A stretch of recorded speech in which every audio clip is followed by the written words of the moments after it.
I think financially, it's generally a really good idea to have your priorities figured out. Like, I've decided personally for me right now that cars are not important at all.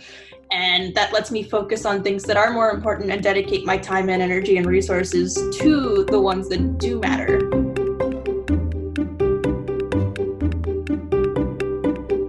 Welcome to the Personal Finance for PhDs podcast, a higher education in personal finance.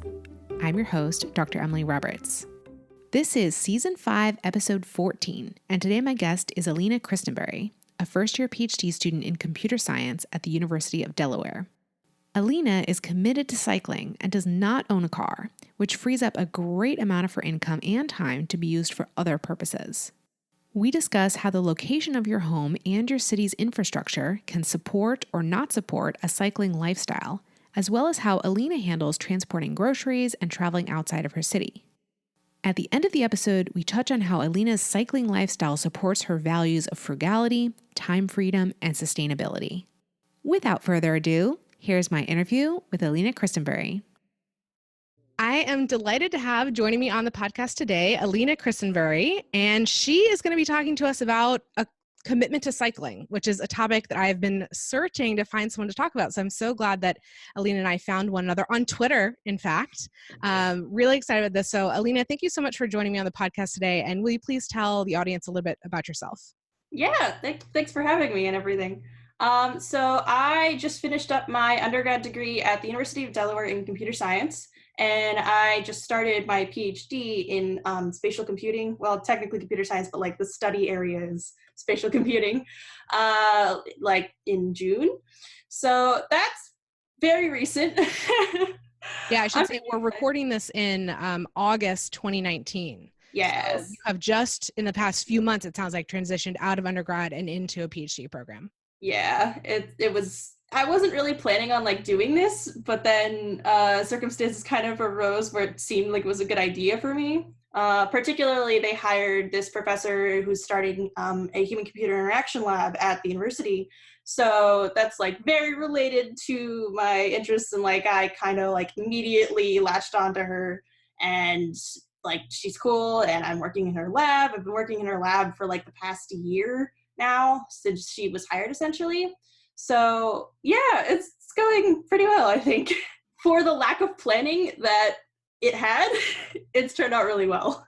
That's really good to hear. It is a pretty easy way to get into a PhD, is to just work with someone in undergrad who you're really clicking with, and they just say, yeah, just come into my program, just come into my lab, I'll accept you, I'll make it happen. You don't even need to apply or, submit your GREs or whatever has to happen. But yeah, it's a very stress-free way to go about it. So you must like the University of Delaware to want to stay there longer, right? It's a good place. Like, I didn't initially like I started going here because it was in state, and because like tuition costs are crazy, and I'm not trying to accrue a lifetime of debt. So that's kind of why I ended up going here initially. But I've kind of grown to really like the bikeability of the place, which is like definitely really a contributing factor into how I'm going to examine life situations, I think, for the rest of my life. And like I've gotten a lot of friends and like kind of buried myself in a community here. So yeah, I like it so far. Great. So glad you brought up bikeability and the environment that you're in right now, because of course that's the topic that we have for today. So tell us, what is kind of your personal history with biking and also car ownership? Like, have you always been a cyclist? Have you ever owned a car? That kind of thing. So in high school, I started driving. I used to live in southern Delaware, which is like an hour and a half south from where I am now. And you have to drive there because it's just so spread out and very rural. And then when I moved to Newark, I pretty much immediately got a bike because it's a lot like closer, and like it's actually viable for someone to bike here on a regular basis without like too much hassle. So I started in undergrad like 2015, I want to say. And I've been biking pretty much daily ever since, just as like commuting and like just going to classes, living life. I still do take infrequent car trips, particularly for like grocery shopping and visiting family downstate, because they're far away, and like I don't want to take 3 days to go see my family just getting there. So yeah. Yeah, we'll get into kind of all those challenges in a moment. But first, I kind of wanted to ask you, so you've just transitioned out of undergrad. Are you living like off campus, or were you living on campus for part of undergrad, or what's been the living situation versus like where you work? So I live off campus, but very close. It's like maybe a 6-minute bike ride from the Green, which is like the central area for the university pretty much. It's like maybe a 20-minute walk or so. Some people bike, some people drive. There's like a lot of commuting options. I've pretty much always lived just off of campus, within like a 10-minute bike ride max, which has definitely like helped a lot. So yeah, the one time I stayed in dorms, even then it was on the northern part of campus, which is farther from the like base hub of it. So like even when I was like living on campus, it was kind of off campus and still like far enough away to make biking seem much more appealing than just walking everywhere. So yeah. Yeah, that's good to hear that you have been able to situate yourself so close to campus. And maybe Yeah. you don't know yet because you've been a graduate student for a short amount of time, but do a lot of graduate students live that close to campus, or do some people live further away? The few whose houses I've been to are pretty close. Like, there's this one guy at Kent who lives about the same distance as me, and I'm actually living with another grad student in another department in the same house, and he's, as far away from campus as me. So I'm not totally sure how common it is across like the total grad student population, but I'm not the only person doing this. Yeah, there's at least some opportunities to live that close to campus. Yeah. Yeah. So tell me a little bit more about, the city and how it's set up to support cycling or not.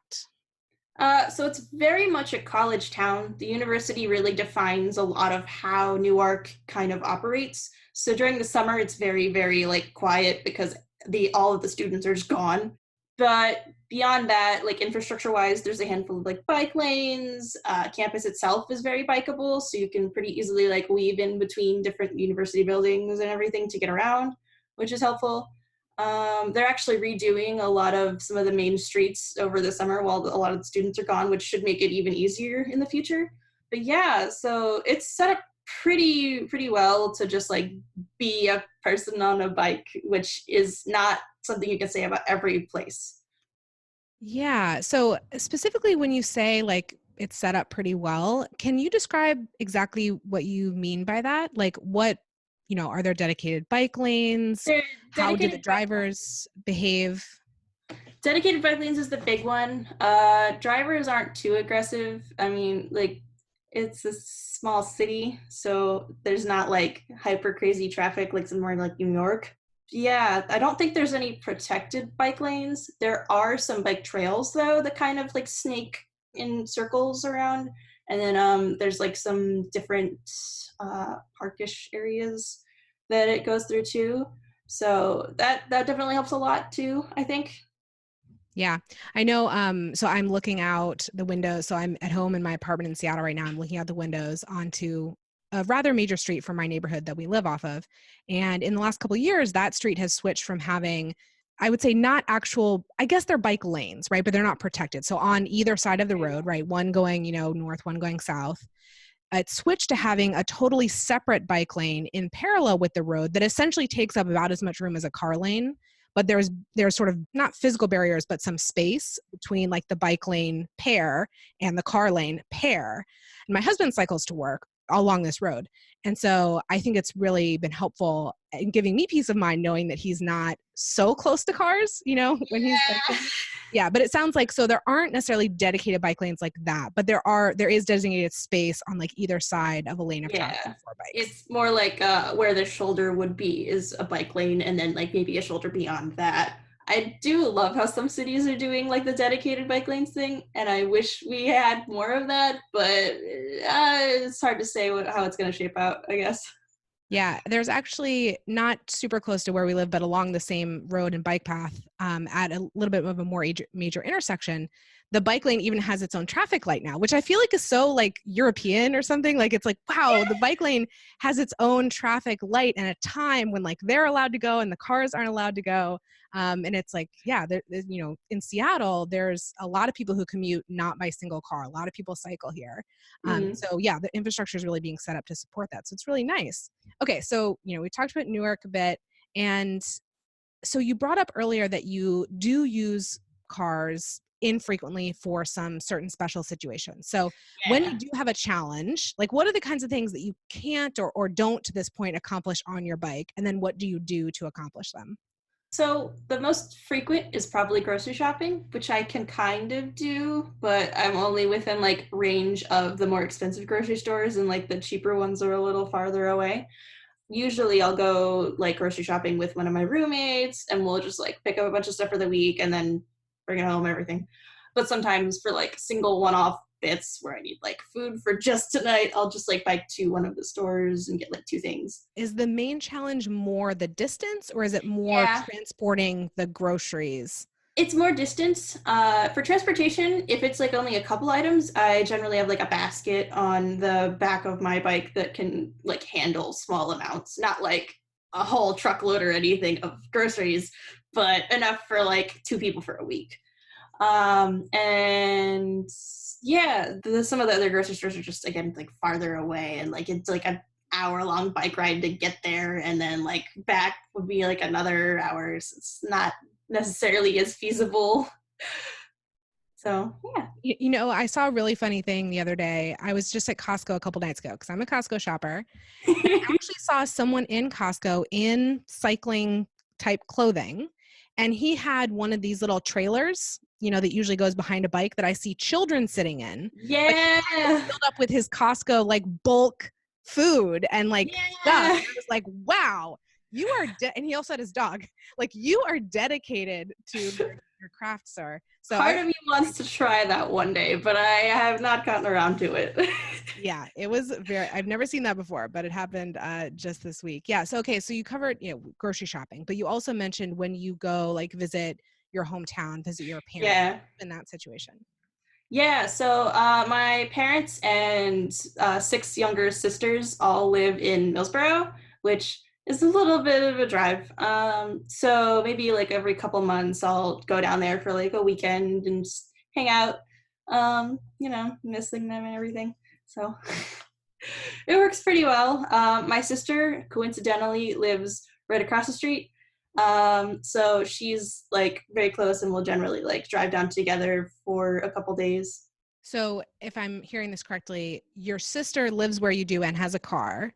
And so Yes. you will both go back and visit at the same time. And that's how you get there. Have you Yeah. ever traveled without your sister? Yeah. So sometimes she'll like drop me off at like the bus station and stuff. Or I'll just like borrow her car. So that's like kind of some of the workarounds there. Like sometimes I'll take trips up to see friends in New York for a weekend or two, and they'll just like drop me off at the bus station in Wilmington, and I'll just take a Greyhound, which I don't know if I'd recommend. Greyhound is okay. It's very cheap, but a time. So I had one year when I lived car free, when I was living just outside of DC. I was working at the NIH and I had a post back there, and I lived car free. But like you, I did some things borrowing other people's cars or asking for rides from other people. So the grocery situation, right? Going with a roommate.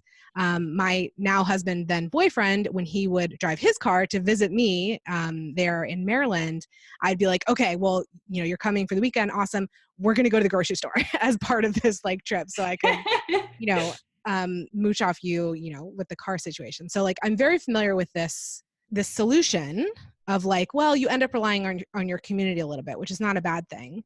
But I wonder, so in the 10 plus years since I did that 1 year living car free, ride sharing has become a total thing. So Yeah. do you use, Uber or Lyft or anything like that to any degree? Not on a daily basis. I have occasionally used it to get to like bus stations and airports and stuff. Just when like the timing hasn't worked out for other people. But generally, I try to go with like friends and like just make a whole thing out of it. So yeah, I've mostly used it when like navigating other cities when in like conferences and stuff. But I kind of really want to get a folding bike so I can just like take it with me and do that instead of relying on Uber and like Lyft and those kinds of ride sharing services. Yeah, I saw a folding bike actually for sale a couple days ago. I don't know if I'd seen one in person before, but it was very impressively small, but it looked kind of heavy. I don't know. I didn't try picking it up. How portable are they really? I mean, it depends, right? Like, there's ones that will fold to like the size of maybe, I don't know, a good comparison for this, like a large dog, I guess. And then others that'll be like a lot smaller and just very light. There's a lot of variance within that whole arena.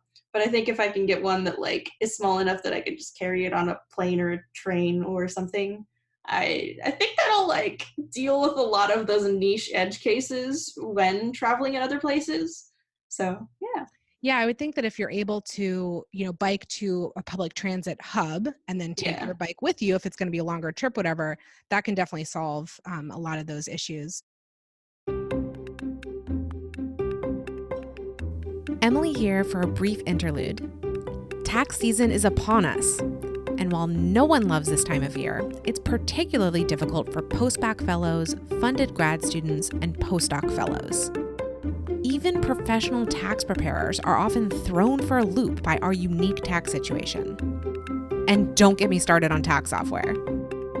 I provide tons of support at this time of year for PhD trainees preparing their tax returns, from free articles and videos, to paid at-your-own-pace workshops, to live seminars and webinars for universities and research institutes. The best place to go to check out all of this material is pfforphds.com/tax. That's pfforphds.com/tax. Don't struggle through tax season on your own. Visit my website for the exact information you need in the most efficient form available. Now back to the interview. What benefits have you experienced by this commitment to living car-free? So it gets me outside, which is really nice. Like it's one of those things where I am not naturally very motivated to exercise without like a real reason. And transportation is a real reason that gets me consistently like sort of working out, but just like moving and doing something with my body.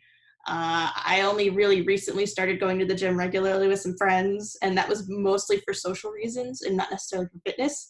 So it kind of like built in this exercise regimen without me necessarily having to like think about it and like plan for it and everything, which is I think is really helpful. So yeah. Yeah, so you get outside, you get your body moving.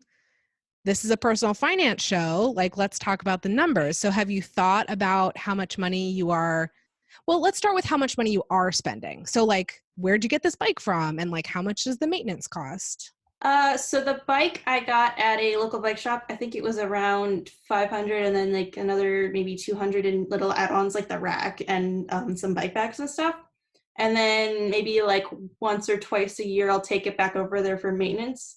But initially when I got like a maintenance plan. So even when I do get it maintained, the labor is free and I only have to pay for parts. So I maybe get my brake pads replaced like once every year, 2 years or so. And then stuff like with tires blowing out or whatever is also pretty infrequent. So it's really not a lot. Like I'd say like under 100 in maintenance a year. And like I'm not paying for insurance, I'm not paying for gas, I'm not paying for like just the car bike itself. So yeah, I haven't really like looked into buying a car, so I don't totally know what the numbers would look like if I were doing that instead. But I think the like financial savings are pretty substantial just based on like the frequency of use alone. Yeah, I mean, I can tell you as a car owner that cars are a lot more expensive even a very, very cheap car. Yeah, they Several are. times as expensive It's as what so you would. much.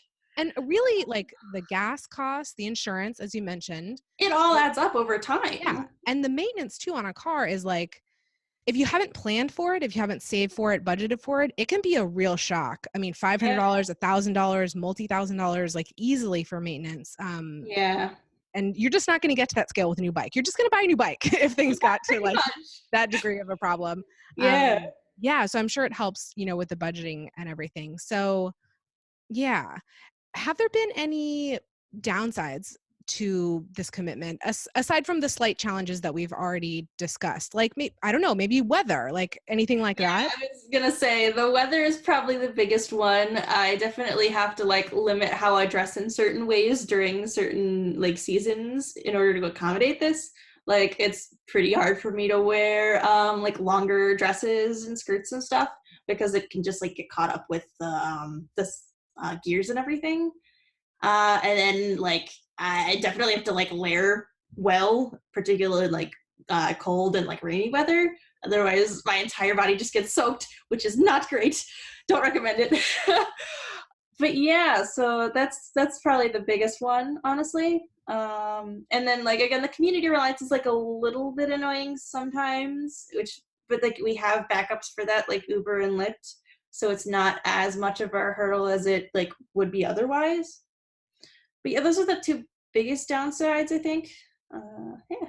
Yeah, it definitely sounds like a worthwhile trade-off I given think so, yeah. the amount of money that you are not spending. And I can just say again, my husband cycles to work. We live in Seattle. It rains, not heavily, but quite frequently here. And so he's biking in the rain a lot. And like you said, he had to buy some, special clothing that's water, resistant, waterproof. But after that, he's pretty okay. Like it's all right. He just takes off that layer when he gets to work and puts it back on when he leaves again. Mhm. So what do your peers think about you, not having a car? Like, is this an unusual thing? I don't think it's totally unusual for this age range and location. I've definitely like convinced some of them to try this more because I'm pretty like I really like this. I just talk about that a lot. So I've kind of seen a handful of my friends pick up their own bikes over time, which is always like you're doing it, good job, proud of you. So I think that they're generally supportive, I think. So yeah. Yeah. And it's clear from your enthusiasm in this conversation that you are a biking evangelist, right? You want to spread the good word about biking. Yes, it's so much cheaper. There's so many benefits. Well, another benefit that you haven't brought up yet is sustainability and energy usage. So can you talk a little bit Yeah. about that? Yeah. So I mean, it's like it doesn't really. The only thing it really costs is human energy, and like even that is beneficial because you could be like it's cheaper than a gym membership for one, but it doesn't like pollute the air, which is a perk. And like it's very location dependent, but if you can get past that, there's just it doesn't like damage anything, you know? Yeah, I mean, I know that like I feel that I have observed there's many, many overlaps between frugality and living a more sustainable or a smaller carbon footprint kind of life. This Yeah. is one of the big areas, right? If you drive less, if you can drive less to the degree you don't even need to own a car, then you're really shrinking your carbon footprint as Yeah. well as not having those line items in your budget that are pretty big ones. I mean, after housing, transportation and food are like the next two big expenses for Americans. And so if you can pretty much eliminate one of those three big ones by, using a bike instead, as we said, it's a very, small kind of outlay of cash to buy the bike, and the maintenance is very, very low. Like, I Yeah. mean, it has an incredible impact on your finances, but you can also feel good about the impact like on the earth, right? The It the doesn't use less as much impact, resources as a car. That's this fact. right? And many of us Americans can, you know, we have calories to expend. I'll put it that way.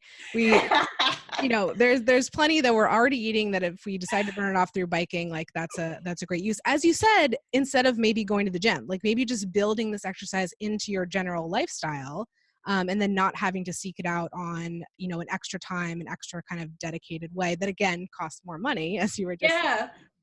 I understand that you are, well, I don't know what you like to call yourself. Some people say fire walkers, right? What's the term that you like? You are pursuing FIRE, which is financial independence and early retirement.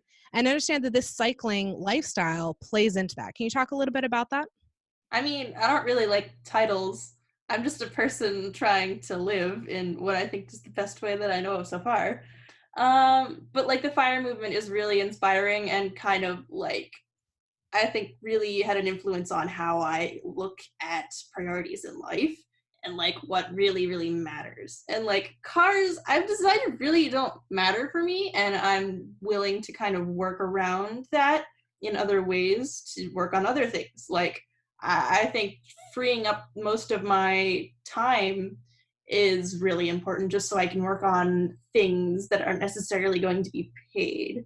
So like I wouldn't necessarily say volunteering, but like community organizing is really important to me, I think.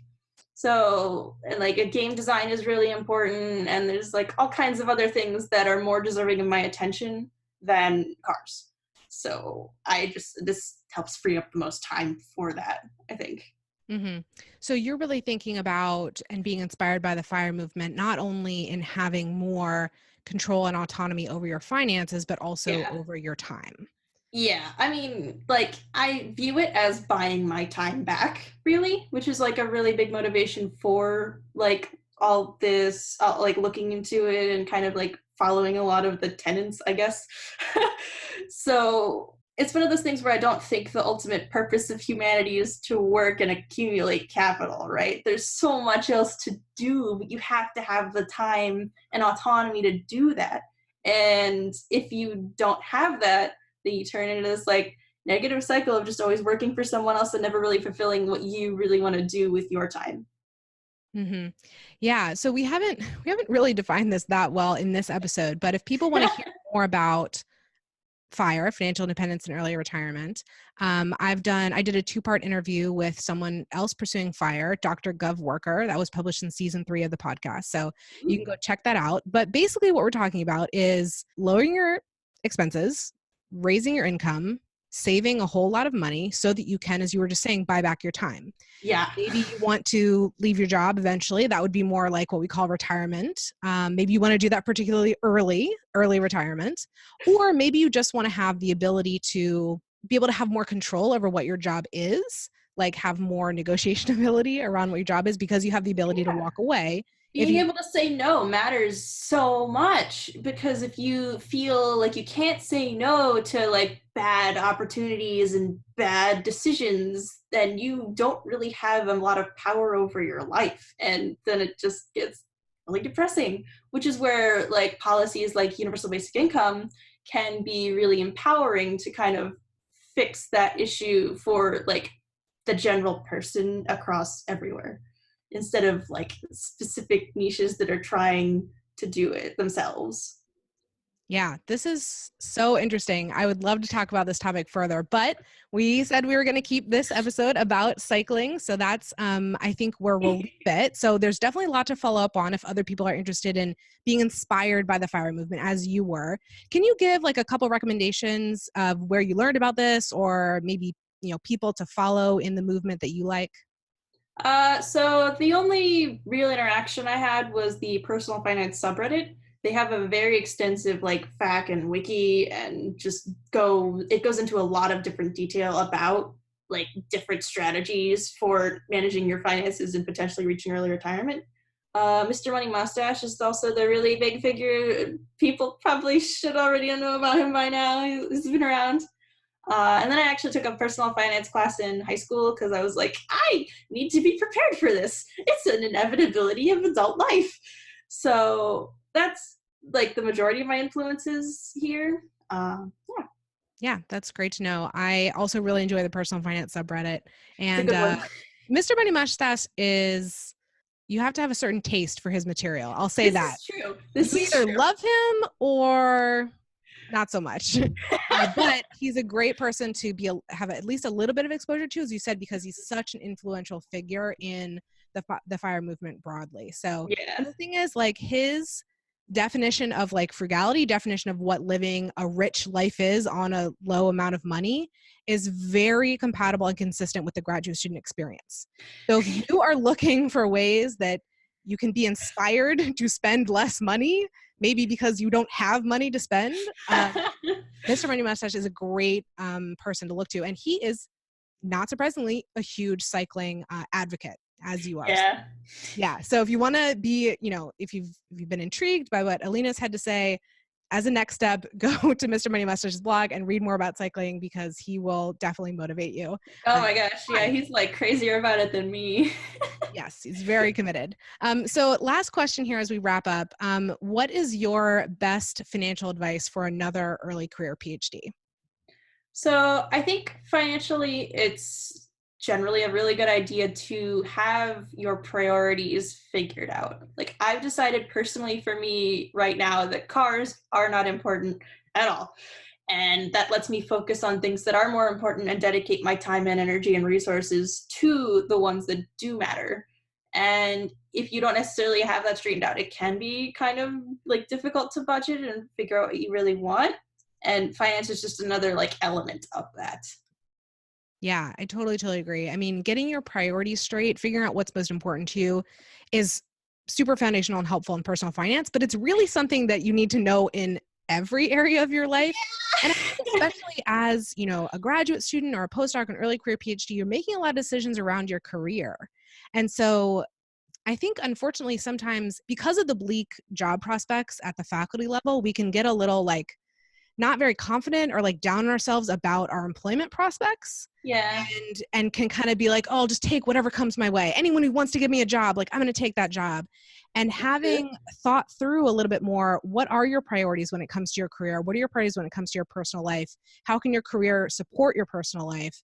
That can help you be a little more selective around, the job choice. Yeah. And as you were saying, be able to walk away or design the job that you want to if you also have your personal finances in order. That gives, more power on your side of the table rather than your employer's side of the table. So, Alina, it's been a real pleasure chatting with you about this. And I'm so excited for you starting your grad student, journey. And thanks for coming on the podcast. Yeah. You can find me on the internet at alinac.me and at Alina with a face on Twitter. All right. Thank you so much. Mm-hmm. Listeners, thank you for joining me for this episode.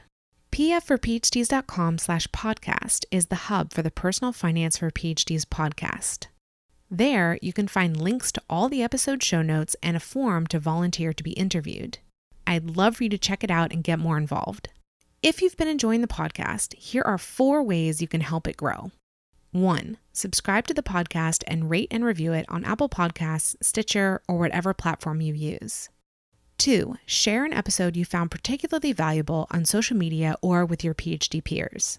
3, recommend me as a speaker to your university or association. My seminars cover the personal finance topics PhDs are most interested in, like investing, debt repayment, and taxes. 4, subscribe to my mailing list at pfforphds.com/subscribe. Through that list, you'll keep up with all the new content and special opportunities for personal finance for PhDs. See you in the next episode. And remember, you don't have to have a PhD to succeed with personal finance, but it helps.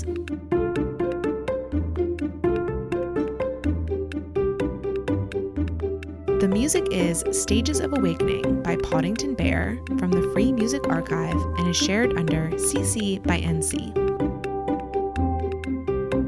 Podcast editing and show notes creation by Miriam Ock.